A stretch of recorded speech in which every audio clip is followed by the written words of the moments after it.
This is the Mindset Game podcast, and I'm your host, James Roberts. And on today's show, I've got Celeste Rains-Turk. So welcome on the show, Celeste.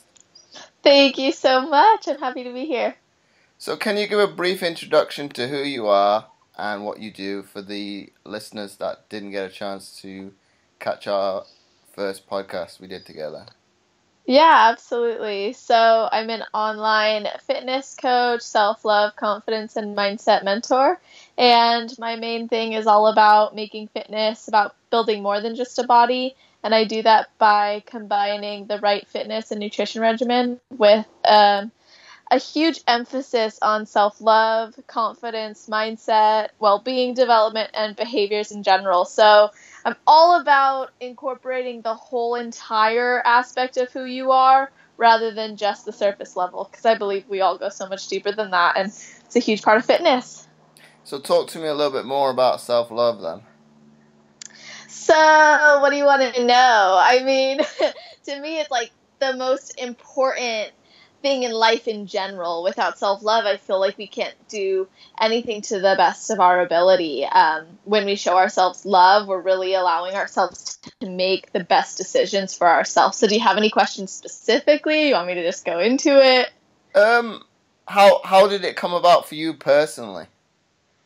Okay, yeah. So I started my fitness journey and I started seeing amazing results. And I was like, wow, this is awesome, like physical results. But I still didn't feel very awesome, and I still wasn't happy in my own skin, and I was still like lacking the self-esteem, the confidence, and the internal gain that I was seeking.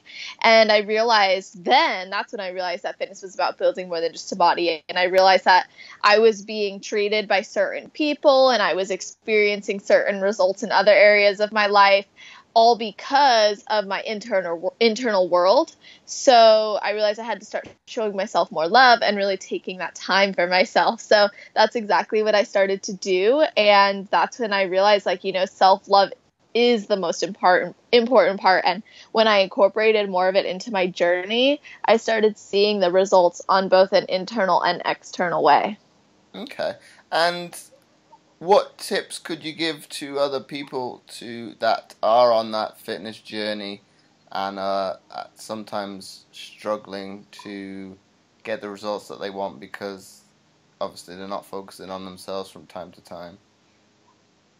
Yeah, absolutely. I would just tell them that it's time to start focusing on yourself more and to recognize and realize your beliefs around it. Because a lot of times we don't do things because our belief system is telling us that it's not going to make a difference, or it's not worth it, or maybe we're not worth it, or it's just not enough and we can do other things. But in reality, it's important to go, okay, what do I actually believe about taking time for myself?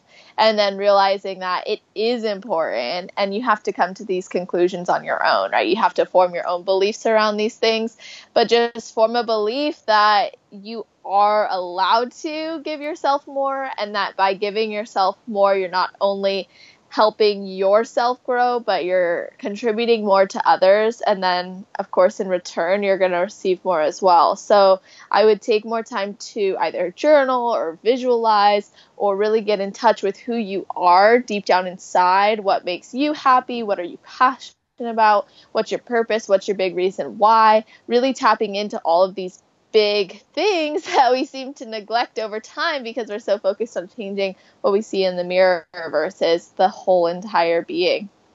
And also, would you agree that it's good to have good people around you? So to kind of put that into context, having obviously negative people around you makes you feel negative. So is it a case of, to a certain extent, getting rid of people that put you in a negative state?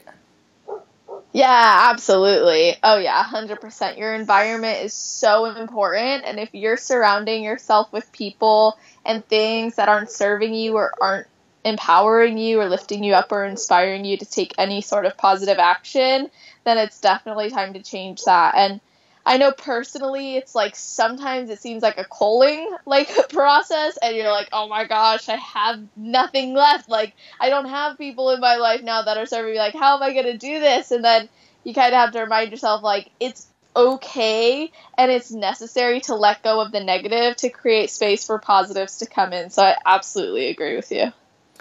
And we talked about it a little bit at the beginning of the show about obviously this emphasis on body image. Why do you think people focus more on that aesthetic appearance? Obviously, the media has a part to play to that because obviously they only portray obviously this image of perfection. So why do you think it is a bad thing for people to go down that route? Because obviously from a mental aspect it distorts your thinking. Yeah, so I think it's totally okay to want to change the way your body looks as long as you are doing it from a positive space. And I think that so many people focus on it because it's a judgmental thing. Like, we look in the mirrors and we judge ourselves just because we feel like we should look a certain way or we feel like we're better off a certain way. And this can all be very valid and true. But I know when I started my fitness journey, I was like, I hate the way I look. And I was fueling my journey from that place of hate versus from that place of love and just wanting to do what's best for my health and what's best for me.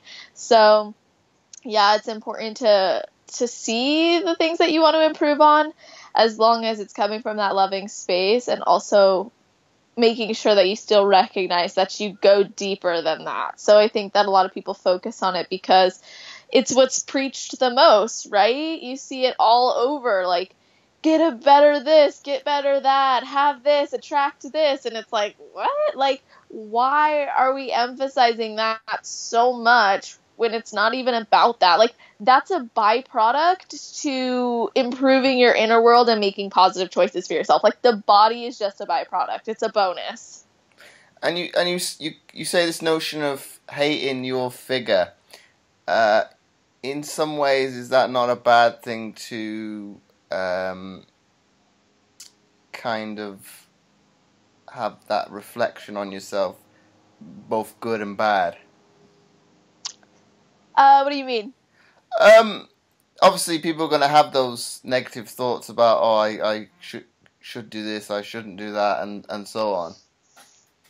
Is it always a bad thing to obviously want to? Okay, from a mental state, it's probably not a good thing because you're having these doubts as to why aren't you improving? Why do I look like this? Which is not a good place to put your mind in because obviously it could go into a downward spiral. But obviously from a positive sense, obviously looking at what I've done well, is that not a good thing to reflect upon? Oh yeah, no, I see what you're saying. I think it's okay to be like there's room for improvement. I also think it's really important that we look at the things that we've already improved on while we're looking to improve more, right? Like, if we only look at what we want to change, then we're just going to find more things that we want to change. But if we focus on the things that we've already been proactive about or we've already taken into account or responsibility for in our life, it's easier to do more of that. And I actually don't think it's necessarily a bad thing to look in the mirror and be slightly unhappy, because I think we're always going to want to grow, and I think we're always going to want to change certain things and improve certain things. But again, as long as it's coming from that place of I just want to be healthier, happier, feel better about myself, and actually attach positive outcomes to these thought processes. Because if we are only attaching that outcome of I'm just going to look better because I know I want to, because I want to look good in this way and that way and be approved and have this approval from so and so or from myself, then that's not good. But if we can look at ourselves and go like, yeah, I really want to change because I know it'll make me healthier and happier, that's a different story. And you touched upon a little bit in the beginning about obviously the notion of perfection. Obviously that's not a good thing to go down, because for certain, I won't say certain people, for the majority of individuals,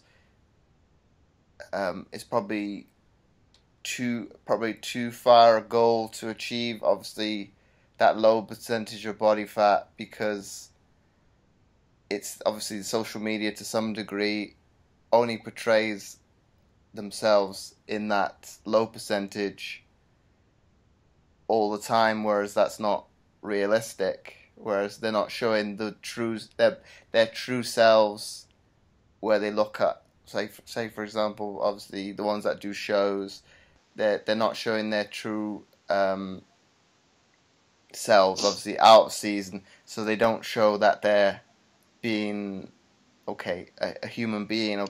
They're able to. It's kind of like you're robotic. You're able to stay at this percentage all year round, which is technically, well, I won't say impossible, but it's very hard to maintain, and they don't show obviously the side effects of those. So do you think that is probably a negative outlook on obviously the fitness side of things, that some people only show themselves at their best, but don't show obviously themselves to some degree, well, quote unquote, at their worst? They're still probably still in good shape. Yeah, I definitely think it's a problem. I think that there is a stigma that like these people in the industry who like compete or who are models and whatnot are always looking like that. And I admire the ones like us who like stand up and show even the best and the worst, if you know, like what you said. But I think that it's so easy to go on and see the highlight reels and assume that that's actually how it is. So we have to remind ourselves, like, that's not necessarily how it is all the time. And I love, love, love when I see people in the industry actually embracing all aspects of their journey and really looking at it like, hey, I actually didn't do so well today, or I felt like this, or I slept all day, or I didn't go to the gym. Like, these things are very real, and it's important to recognize that they're real. And I personally looked to Instagram when I started my journey, and that's what inspired me. I saw like 3 names stand out to me that I saw. I saw Bella Falcone, I saw Michelle Lewin, and I saw Paige Hathaway, and I was like, oh my gosh, like, I'm so inspired. Like, I love this. But that was like, again, a lot of it was stemmed from the way that they looked and their aesthetics, and I didn't get to see the full picture. And then as I like followed them more and got even more into it, there were a lot of amazing posts, not only from them, but from people in general about their life story. And that reminded me, like, oh, these are real people. Like, these are people who actually have gone through something and are going through things. But I do think it's a problem when we see certain pages that only show the beauty of it, because it is quite a beautiful journey. But I think it's even more beautiful when we can highlight the things that come with it that maybe don't feel as good, because that's what allows us to actually, again, like you said, be human, and create that human connection. So, yeah. Well, it comes back to it to some degree that they're probably not being truthful to themselves, because it's to some degree you're trying to show your personality as best as you can over social media, which is not, at times is quite difficult, because obviously the people that know you, it's easier to interact, whereas somebody only seeing a video, a picture, can't get a true reflection of who you actually are. Oh, yeah, for sure. That's why it's important to just share who you are with the world. I think that you're right. Like, it is a problem, and it's easier when you know the person to know, like, oh, that's cool, that's a great photo of them, or that's a great video, I like what they're saying, but I know that's amazing because they've also been through this. But when we don't share those things, then people don't actually get to see, like, well, what inspired this caption, or what inspired this video, or like what inspired this person to create such an amazing aesthetic, because they don't just come out of nowhere. So it's nice when we can hear the story behind it. And to come to my next point, why did you come to write the book that you published, or when would it have been, just before Christmas? Yeah, why did I write it? Well, I started really diving deeper into my mindset journey and my personal development journey, And I was learning so much about myself, so much about the process, and so much about really growing from that inner world in general. And I just remember I was like, I need people to know this. I need people to see this. And I need people to understand that they really can tap into an inner belief system and create an outer package, an outer world that they really appreciate and love. And I know that most of my results have been driven because I've improved my inner world, because I've taken that time for myself. So when I wrote Believe Your Way to Badass, I did it so quick because it was things I took myself through. So I was inspired to share my journey. I was inspired to share my exact strategies. Like, there are people who will say, like, oh, these are my strategies, these are my tools. It's like, no, like, I actually shared, like, what I do. Like, these are real things. Things I've taken myself through, tried and tested, but also recognizing how powerful they are. And I knew that the world needed to see it. I knew that this is something that had to be shared. And because of the massive impact it made on me, I knew that I needed to get it out there. And from that book, what are some of the better tips that you could share with my listeners? Oh, yeah, for sure. So, always set really strong intentions. That's a first. That's a must. You've got to set strong intentions. If you don't have any intentions for your journey or for what you're doing, it's going to be incredibly difficult to get there because, of course, we cannot hit a target that we can't see. And then, second of all, you actually really need to get clear on your goals in general, right? Like, get clear as to what it is you're looking to achieve. Again, that goes with intention setting. And then you'll, of course, want to look into having more self-love.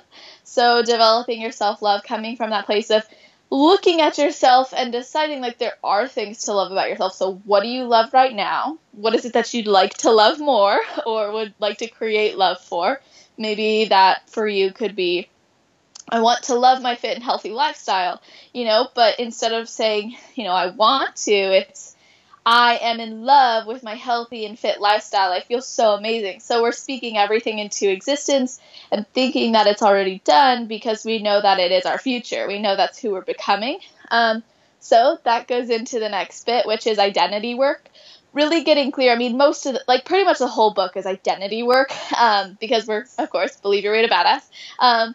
But the identity work is really just a matter of going, okay, who do I need to become in order to achieve what I want? Like, if you can ask yourself that question, you're going to get so, I mean, for some people, it's like, I have no idea. And that's okay. That's fine. Ask yourself again, because the answer is there. You have the answer within you. It's like, if you know you want to be someone who has lean muscle mass, who is strong and who's confident, then you know that your steps would be to make healthier choices, to work out at the gym, lifting weights, and to spend more time on your personal development. Like, it's very simple. You have the answers within you. It's just a matter of asking yourself the right questions. So I give a lot of questions in the book that people can ask themselves and should journal on and create the space for them to do exactly that.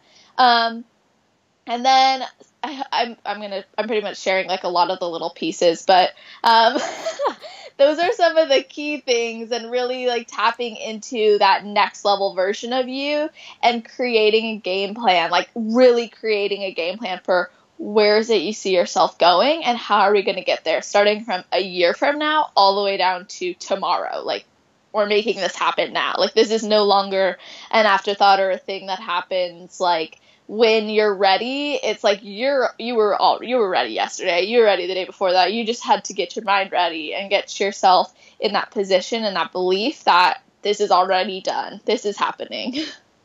And coming back to this notion of goal setting, is it a bit like the SMART system that you put in place, or is it slightly different? It is like that. With the goal setting, I am a huge advocate for SMART, which is specific, measurable, attainable, realistic, and timely. But I'm also a huge advocate for like the dreaming aspect, because what we might think is attainable is actually like so much less than what we can actually attain. So I'm always about giving yourself permission to go bigger and go bolder and really seek out more, because you might say, that's where those limiting beliefs, right? That's where part of the book is like addressing your limiting beliefs, redefining them, like literally redefining your beliefs, because you might go, I want to lose, and I don't really like pounds, so this is such an easy example, and I think most people are in this place. I want to lose 15 pounds. Okay, like realistically, when can you get that done healthfully, right? Like based on you, based on what you've been through, based on your current habits, like what's the realistic goal? And in your head, you might be thinking, oh, it's never going to happen. It will never happen. Like it'll take like years, right? Like I haven't been able to lose any amount of weight in so long. But in reality, you absolutely can, because now you're taking the steps internally that are going to allow you to make more positive and healthy choices. And goals, I'm like, yes, set goals, be relentless in actually making them your reality, but also be open to changes, be open to listening to your soul telling you maybe you want something else or maybe you want something more, and then relentlessly chase after that, right? Like, just make it who you are. Like, become the person who's already achieved your goals. Because when you become that person, you start attracting those results. You start attracting that life. You would never see a fit person or an unhealthy person attract healthy results, right? You have to become a healthy person to attract healthy results. And that goes for anything in life. And for you as a trainer yourself, how do you reevaluate your goals, obviously, from time to time? Because obviously ours are probably a little bit more complex in terms of setting goals, because obviously losing weight is, I won't say impossible, but it's obviously those would be more extreme ones, obviously, of low percentage, if that was your goal. But what are kind of some of your goals that you look to target? For me, specifically.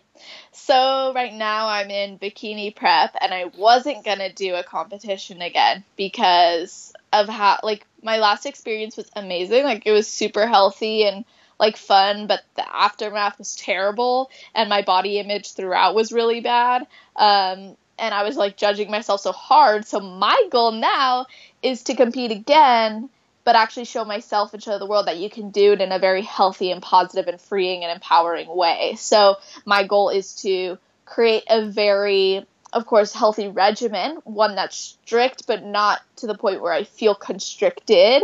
And then, of course, going with that, I need to lower my body fat percentage, and I need to drop some lbs, but I'm not focused on, like, oh, I gotta lose 20 pounds by this. Like, that's just not where my focus is. My focus is literally on being more intuitive throughout my journey and being more focused on the results that I want inside. Like, I want to feel amazing throughout. I want to be proud of my body. I want to push myself harder than I ever have in the gym, while making sure that it's sustainable, right? Not like going gung-ho right out the gates, but like actually having a progressive journey. So these are how I'm judging my markers of success, and as a result, I'm actually seeing the results with my body. But I'm not only focused on, I gotta lose this amount of fat in this amount of time. Like, I've really shifted my focus this time around, and because I shifted my focus, I'm making the more positive choices. I'm reminding myself why it's important, and it's like, it's actually like second nature now. It just comes as a result. I hope that was clear. And obviously, I know personally, because you've put it out there and I've got to know you over the last couple of months, but you obviously said with the first time you did your show, you put on significantly a lot amount of weight afterwards. Why do you believe that was the case?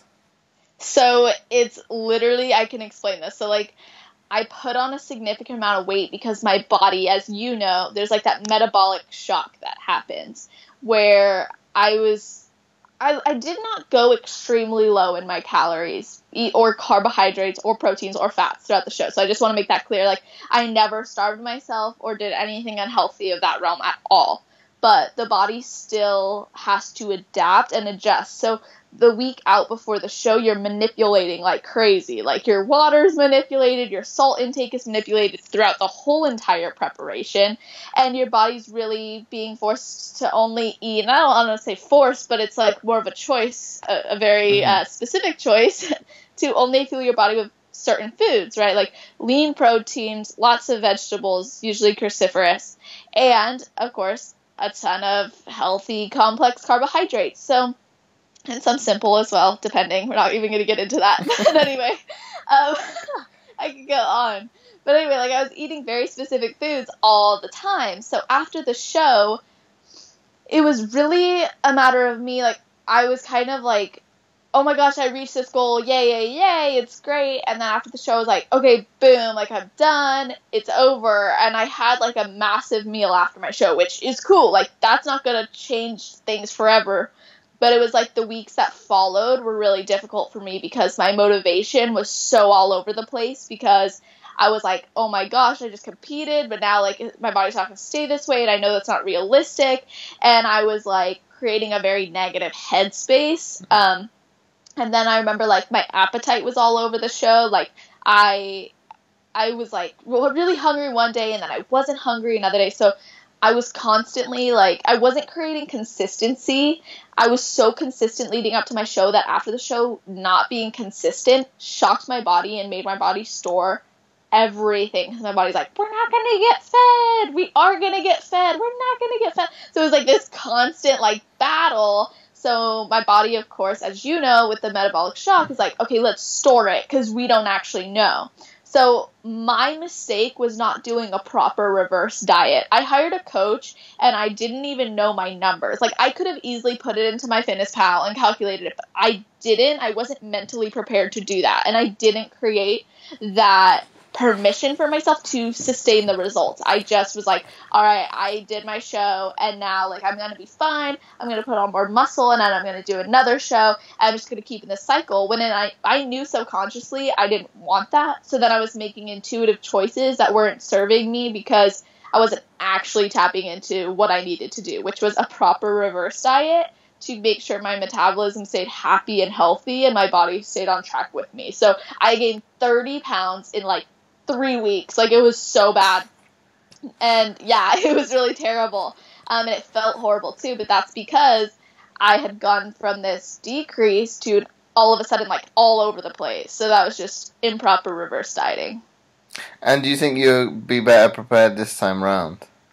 Oh yeah, absolutely. Like, I have been relentless in tracking where I'm at. And it feels good. It's not like, oh, I have to track this. It's like, I am tracking this because I know it's what's best for my body, because after the show, I don't want to be in the same position. Like, I felt horrible because I was not only mentally unstable about how I was looking, but I was like, I want this and that and the other thing. When now that I see it, I'm prepping 6 months in advance versus 3 months. It's a longer journey, so my body's going to create more sustainable results and get used to this. And it's more intuitive, so I'm not, like, restricting, like I said, not constricting, but just, like, a healthy, strict diet. It's healthy in the sense of healthy mentally. Like, I'm prepared for it. So this is a case more of a quote-unquote flexible diet? Yes and no. It's flexible in the sense of, like, I'm not just eating chicken and veggies, but it's not flexible where I'm like, I'm gonna have all the cookies and all, you know, it's like, it's the most flexible I've been with my diet, but I'm also not someone who's, like, a huge proponent of flexible dieting. I'm like, you can diet flexibly with nutrient-dense foods. So, like, I'll make, like, a veggie burger, and I'm, like, excited about it, because I'm like, yes, this is so great. It's not, like, veggies next to chicken. So, it's flexibly nutrient-dense. See, well, from that point, you're kind of mixing it up, obviously, from to a certain extent, an aesthetical look, obviously, because it looks different on the plate. So obviously, it's something new, so you can kind of not motivate yourself, but you can kind of, how would I put it? Be excited about what what's in front of you and you're eating. Yeah, exactly. And, like, I think it's a lot harder to diet flexibly than it is to diet strictly. Like, when you have all your meals prepped for the week in boxes, like, it's so much easier than having to go, how much protein, carbs, and fats is in this? How much is in that? Like, how many calories have I consumed versus how many I need to consume? Like, it's actually been more difficult for me allowing myself to be more flexible than it was for me to have all my meals prepped. And I'm saying that honestly because a lot of people want to diet flexibly because of that, but it requires more awareness, more consciousness of what you're eating, and also just more tracking, like, to be completely honest, especially if you're doing it for very specific results. So I think I would encourage people to start just being more intuitive with their eating. But yeah, it's definitely, it's fun though. It's easier mentally, but it's harder sometimes, just in the sense like it's more work. Okay, so for, I won't say a beginner, because somebody starting out obviously on their nutrition journey, would it be best for them to be a proponent of obviously prepping their meals as opposed to, obviously, like you said, with flexible dieting? Would you go down that route more then? I go back and forth with this because for some people it works to do the meal prepping, and for some people it works to do the flexible dieting. I am huge on intuitively eating because our body and our soul knows what we need to function at our highest level, but we just have to tap into it. We have to actually connect with that voice in our head and in our heart that's telling us, like, we need to have this, not like we want to have this. So I'm all about tapping into the intuitive side of eating, recognizing if it's emotional, recognizing the patterns of your eating, being aware of them. And as we get clear on that, then we can become more aware of what's necessary. Most of my clients do a mix of both. So I have them prepping a lot of their proteins because regardless, you're going to need protein. Mm-hmm. But then the other things is kind of like, okay, I don't want you to feel like a slave to your tracking. Like, I don't want you to feel like if I don't track, I'm not going to achieve the results, because then again, that creates the limiting beliefs. So this is a matter of creating that, looking at the person and going like, what's actually realistic for you to sustain for the rest of your life? Like, I guess a good example of this is, when someone's like, I'm going to do the keto diet and I'm going to commit to it, I'm going to lose all this weight and I'm going to burn all this fat. And I always question, like, okay, but how realistic is that for you 10 years from now? Because if you can't see yourself just having low carbs, high fats, and medium proteins, then it's not realistic, because that is one of those diets where, boom, as soon as you stop, as soon as you, even just one day, if you're not keeping it in the proper ratios or percentages of carbs to fats, you're not going to go into ketosis. So it's important to recognize, like, what actually makes sense for you. And that's why I go balanced, intuitive eating always wins in my mind. Well, I did a bit of ketosis just so I could experience what it was like. And it's as if you hit a brick wall about 3 weeks. And I say to my clients, if you can get to 3 weeks, good on you, but I didn't manage to do it, and I was like, boom, it's like, no, I want carbs now. Yeah, exactly. Like, good for you for recognizing that. Well, your mood kind of you can kind of see your mood shift. I can't remember what I actually felt like, but there was certain elements, obviously, in research. You're fatigued. I think you can get mood swings from time, which I don't think I experienced. I think I was more fatigued and I was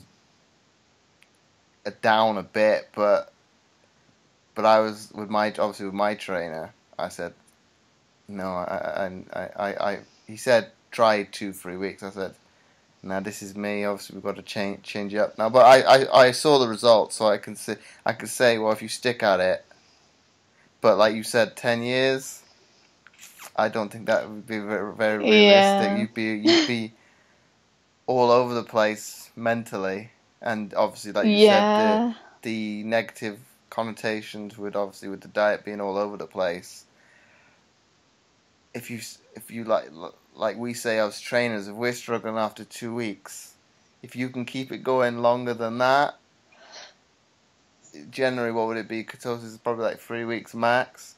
And then obviously look at emphasizing changing certain aspects of the diet. Whereas if I wouldn't say it's something bad to do. If you can do it, it's good on you. Obviously, because it's a habitual change, but I wouldn't say to do it long term because obviously of what the other connotations may have because of it. Obviously, because you're restricting certain aspects of your diet. So if you're limiting carbs, are you getting enough fiber in your diet and things like that? So it's kind of a double-edged sword, nutrition. Absolutely. Yeah, and like most of these diets are formed for medical reasons. Like they're literally for medical reasons. And like if you have diabetes, it might make sense for you.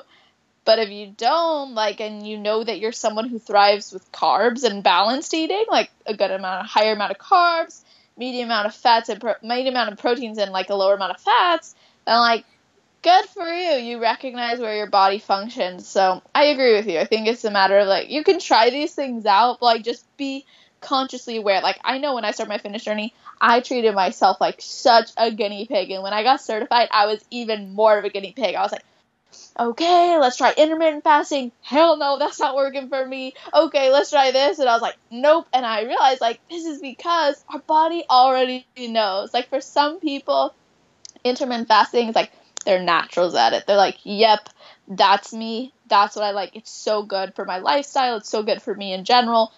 And then I'm like, I gotta eat first thing I gotta eat all day. Like, I have to. Like, it's just who I am. Like, so I think, recognizing what's best for you and what you can actually see yourself achieving, like, years down the road, like on your deathbed, if we're being extreme.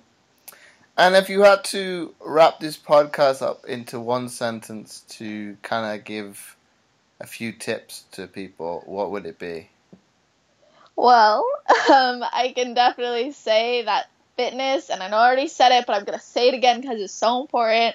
Fitness is about building more than just a body, and it's important to start emphasizing the importance of the self-love, the confidence, the mindset, the behavior, and the well-being, all in conjunction with the proper fitness and nutrition regimen, and recognize that you are so much deeper than surface level. Okay, that's a great tip to take home from.